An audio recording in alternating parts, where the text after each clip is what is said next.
Well, good Sunday morning to you. It is good to see each of you here this morning. Welcome to Presbyterian Church of the Covenant in Greensboro, North Carolina, and thank you for that medley. I'm glad to be at Presbyterian Church of the Covenant this morning.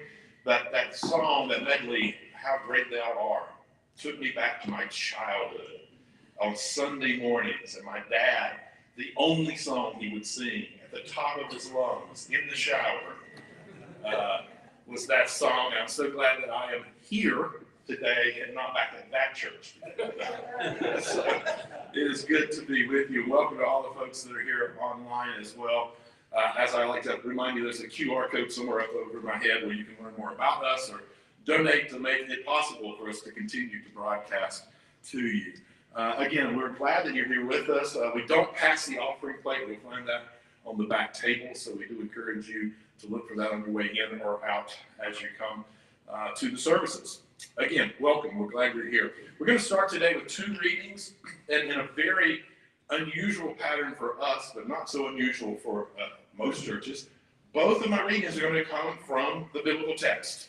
So the first reading today comes from 1 John chapter 4, verses 7 through 8. And I'm reading this time from the English Standard Version.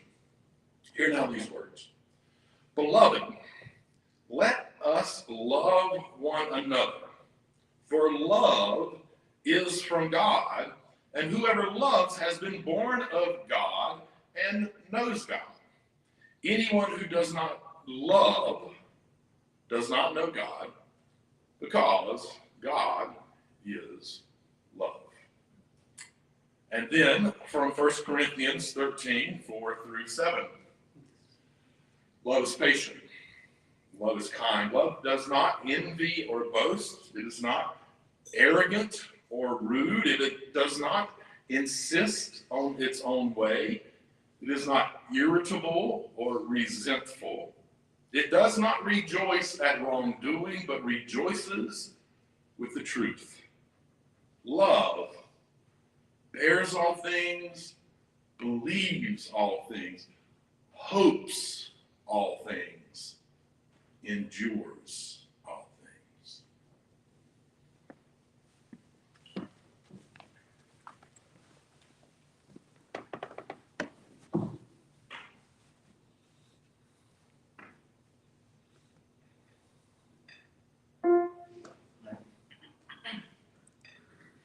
Maybe we will get to heaven and realize we were both wrong.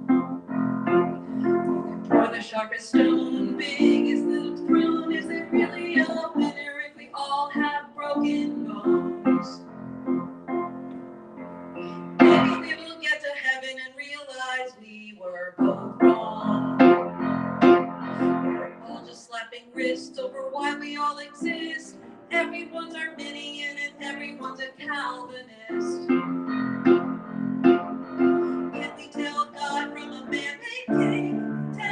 Can we tell love from a promised ring? Can we tell the kingdom from the kingdom where we lay our head down at night? Gunshots, smoke clouds the air. I'm tired of fighting wars if you're a casualty.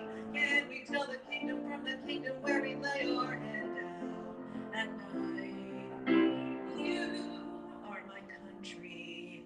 You are my land. You are the line I'm drawing in the sand.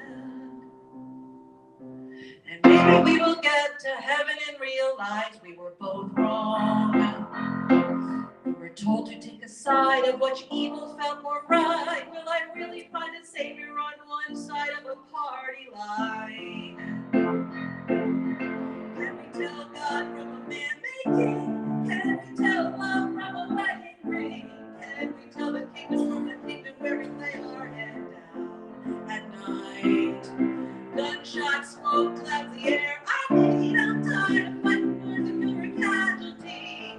Can we tell the kingdom from the kingdom where we lay our head down at night? You are my country. You are my land. You are the line I'm drawing in the sand.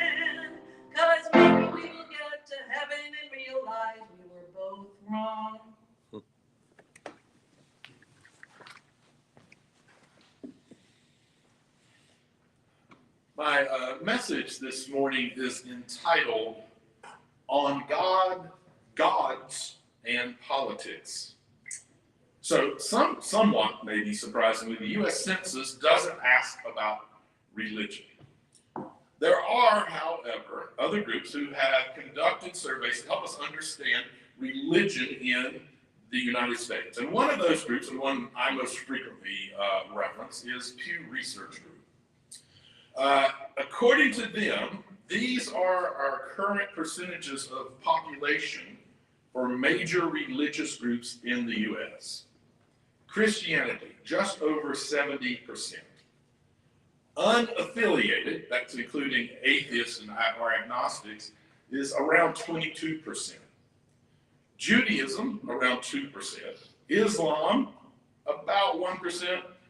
Buddhism, just barely over 0.5%. And Hinduism, just barely over 0.5%. Now, the point of sharing those stats is to help us recognize that while there are a very diverse amount of religions in America, even with multiple reports in the recent years showing the decline of Christianity in America, it still remains true that the religion with the strongest amount of influence in America is Christianity. We only need to look at the draconian anti-abortion law that was just passed in North Carolina, a law touted as a Christian victory. We only have to look at that law to see how influential certain versions of Christianity actually are. Now, when you listen to some Christians, particularly the more traditional and conservative groups, you might be led to believe that Christians are becoming increasingly marginalized in the U.S. Now, the reality is, of course, that what's really happening is that their more conservative and controlling religious take on laws are meeting more and more resistance from the public. For instance, 74% of North Carolinians support access to abortion. So not surprisingly, their ban has met up against a public outburst against the law that they're trying to pass. So,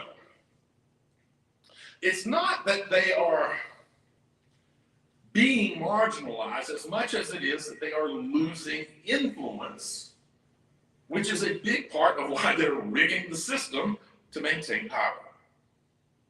Now, I can see how losing influence might feel like being marginalized, but it simply isn't. And with as much as 70% of the people in the United States still identifying as Christian, for better or worse, it will likely be quite some time until those Christians can rightfully even begin to make the claim that they are somehow being marginalized. The reality is that Christianity very heavily influences the laws and social standards of our nation. So much so that in spite of the original founders' intent to have separation of church and state, after all, there's a big part of what we were fleeing when we began our nation, in spite of their intent to have separation of church and state. Since 1954, in our pledge, we have God, and a year later, we added it to our money. And make no mistake about it, many of the 70-ish% of Americans who are Christian, many of them understand that that God of our pledge and money is very clearly meant to be the Christian God, or as I once heard a similar person put here in the South very ignorantly, we are not one nation under Allah. So, as I was saying, for better or worse, Christianity very heavily influences the laws and social standards of our nation. For most of our history, it was moderate to fundamentalist Christians influencing these laws and social standards, but as I have already hinted at, that kind of Christianity is beginning to lose its influence even as they try to rig the system in their favor.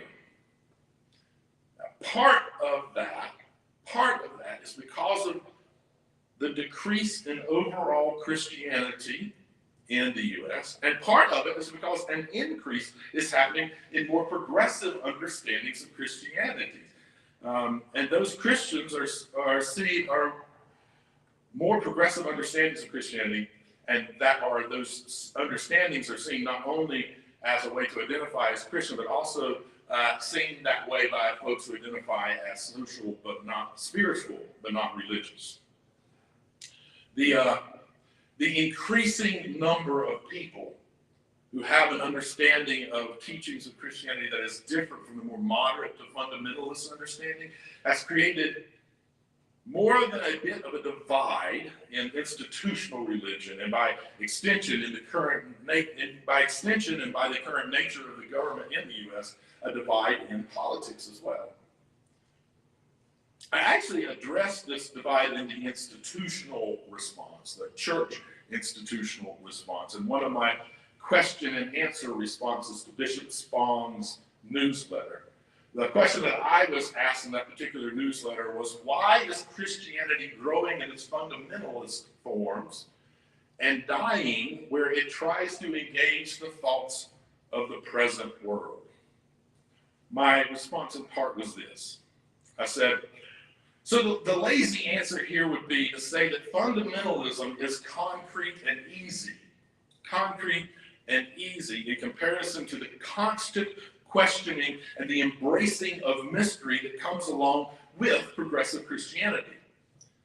And keep in mind, I said, that saying the answer is lazy is not saying it's incorrect, just a little bit incomplete. For me, a big part of this question, possibly the core of this question, boils down to the concept of religion versus spirituality. Most of the worship services that we do in church, even contemporary churches, is rooted in what I see as religion. It is somewhat dogmatic, tied to tradition, and hurls praises outwardly towards a divine being, typically a masculine divine being. Its value to its practitioners are its stability, how familiar it is, and ultimately in the assurance of God and God's mandate, which offers to all of those that gather there the comfort and security that they are fortunate to be amongst the subjects of and under the protection of God. Not infrequently, a religion that encourages its adherents to distance themselves from the world. That's what that type of belief system does. It encourages you to distance yourself from the world lest you become, less special. Not surprising, those types of churches are growing, even if at a slower rate than they used to. I mean, who wouldn't want to find some appreciation for being singled out by God as a special chosen people? As I see it, the places where Christian churches are on the decline are the very places where emphasis have started moving from the dogmatic religion to a more open and questioning spirituality. Typically, this approach to spirituality has one of its core elements as the connectedness of all of creation. It suggests a certain equality where no one is more chosen than another. That theological perspective encourages us to engage with the world in an active and intimate way, frequently to the extent of personal sacrifice. And not surprisingly, that has less appeal to many people than a religion that elevates them to a place of specialness. So I'll end that quote there. And while I, not so surprisingly, think the answer is a very solid response, imagine that, I think my own answer is a solid answer. Well, I think it is a solid response, and I do believe it's grounded in current realities. Only a few days after writing it, I became even more interested in its political implication. That's right, its political implications. You see, buried in that response is the implication that the two groups that I described in terms of church attendance have two very different understandings of the God that they worship. And that, combined with my point that Christianity heavily influences the laws and social standards of our land, sets up what could and most probably would lead to a fairly schizophrenic nation.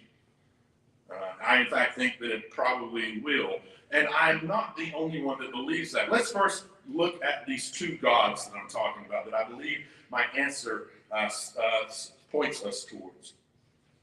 On the one hand is the more moderate to fundamentalist God. It's a very top-down, dogmatic, masculine-dominated image of God. Basically, in this way of understanding God, God is the strict father. The idea is that the father not only knows what's best, but is responsible for doling out the punishment to the kids when they step out of line. Now, the other perspective of God is more nurturing. One who our Jewish religious ancestors believe we are all made in the image of. One who wants to see us all live into our fullest potential and wants to ensure the basic necessities for everyone. So you're probably beginning to see the political implications that I'm pointing to from these two gods.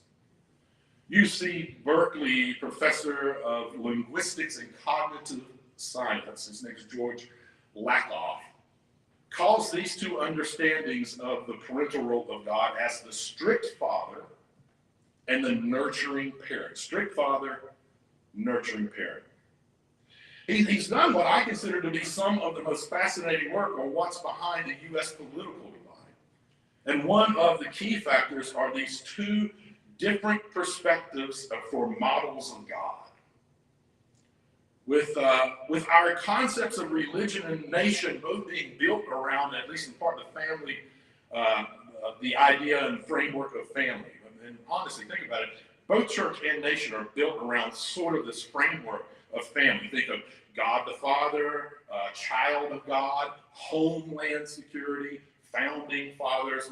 We structure and framework both of them around these concepts of family, with both of our concepts of religion and nation being built in part around the framework of family. I think that this understanding of a strict father and a nurturing parent become very enlightening as we look at our political world. He says in his studies, the progressive worldview is modeled on a nurturing family. And briefly, it assumes that the world is basically good and can be made better, and that we must work towards that. That children are born good, and parents can make them even better. Nurturing for him involves empathy and responsibility to take care of oneself and others for whom we are responsible. On a larger scale, he says certain policies would follow, such as governmental protection in the form of social safety nets, and government regulation, a universal education in order to ensure competence, civil liberties and equal treatment to ensure fairness and freedom, public service from an understanding of personal responsibility, an open government from a desire for an open communication, and the promotion of an economy that benefits all people and functions to promote those values which are traditional progressive values in American politics. He then goes on to say the conservative worldview, the strict father model of God, assumes that the world is dangerous and difficult, and that children are born bad and must be made good. The strict father is the moral authority who supports and defends the family, tells his wife what to do, and teaches his kids right from wrong. The only way to do that is through painful discipline in that way of seeing things. physical punishment that by adulthood will ultimately become an internal discipline. The good people are the disciplined people in this way of seeing things. The good people are the disciplined people. Once grown, the self-reliant, disciplined children are on their own, though. Those children who remain dependent, who are in this way of seeing things, who are spoiled or overly willful or recalcitrant, should be forced to undergo further discipleship, or further discipline. Whoa, there's a slip. Undergo further discipline, or if not, be cut free with no support to face the discipline of the outside world. So, project that onto the nation, and you see that to those on the far right, the good citizens are the disciplined ones, those who have already become wealthy or at least self-reliant, and those who are at least on their way to that. And meanwhile, social programs that basically spoil people by giving them things that they haven't earned and keep them dependent. The government is there only to protect the nation in this way of seeing things, maintain order, administer justice, here that is punishment, and to provide for the promotion and orderly conduct of business. In this way, disciplined people become self-reliant in terms of that way of thinking. Wealth, then, is a measurement of discipline, which means taxes beyond the minimum amount needed for such a government to take over, needed to force, this is a tough sentence, it means that taxes beyond the minimum amount needed for such a government, they take away from the good, disciplined people rewards that they have earned, and instead spend it on those who have not earned it in that way of seeing things. If you think about it, you can see it reflected in our government over and over again. And I'm not saying that I like his breakdown, but it does make a lot of sense. Explains a bit about how conservatives justify draconian laws like the anti-abortion bill that was just passed in North Carolina. I believe that it also points to Christianity's accountability in framing those perspectives. So like it or not, Christianity plays a major role in how these kinds of laws come about. And I, for one, believe that puts a great onus of responsibility on those of us who see how unkind, uncaring, and unloving they are to do that. Those of us who see that need to do everything we can do to change those laws. After all, isn't that exactly what a people who believe in a more nurturing spirituality would do? How can we do anything other?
getting all my suggestions. What is the meaning of Christian in this American life?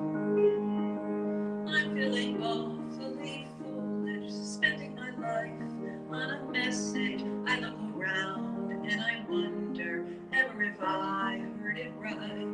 Coming to you cause I'm confused, coming to you cause I feel used, coming to weep while I'm waiting, telling you you make me go. I need to know there is justice that will roll in abundance, and that you're building a city where we arrive as immigrants, and you call us citizens, and you welcome us as children home.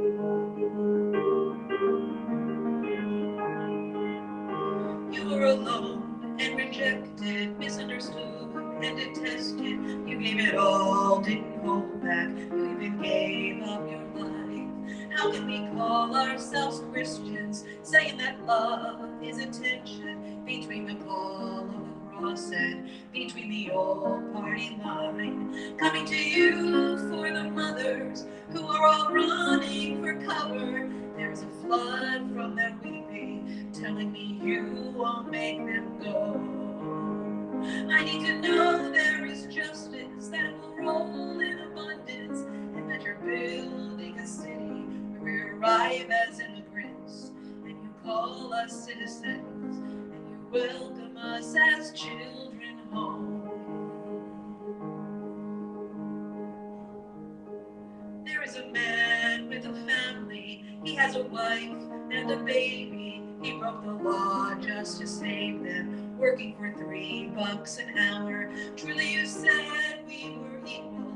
Everyone's heart is deceitful. Everyone born is illegal. And love is the law of the land. Coming to you for the hungry, eating the scraps of this country. Can you swear you would feed them? Tell me you won't make them go. I need to know there is justice, that it will roll in abundance, and that you're building a city where we arrive as immigrants, and you call us citizens, and you welcome us as children home. There is a wolf who is ranting, all of the sheep, they are clapping, promising power and protection, claiming a Christ who was killed by a common consensus, everyone screaming Barabbas, trading their God for a hero, forfeiting heaven for Rome. Coming to you cause I'm angry, coming to you cause I'm guilty, coming to you cause you promised to leave the flock for the one. I need to know there is justice, that it will roll in abundance, and that you're building a city where we arrive as immigrants, and you call us citizens, and you welcome us as children home. Where we arrive as immigrants, and you call us citizens, and you welcome us as children home. Is there a way to love always, living in enemies' hallways? Don't know my foes from my friends, and don't know my friends anymore. Power has several prizes, handcuffs can come in all sizes. Love has a million disguises, but winning is simply not one.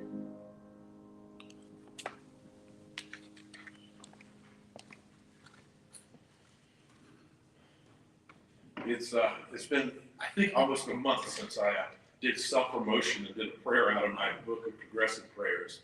But I do want to share one of those prayers with you today. This one is on creating God in our image.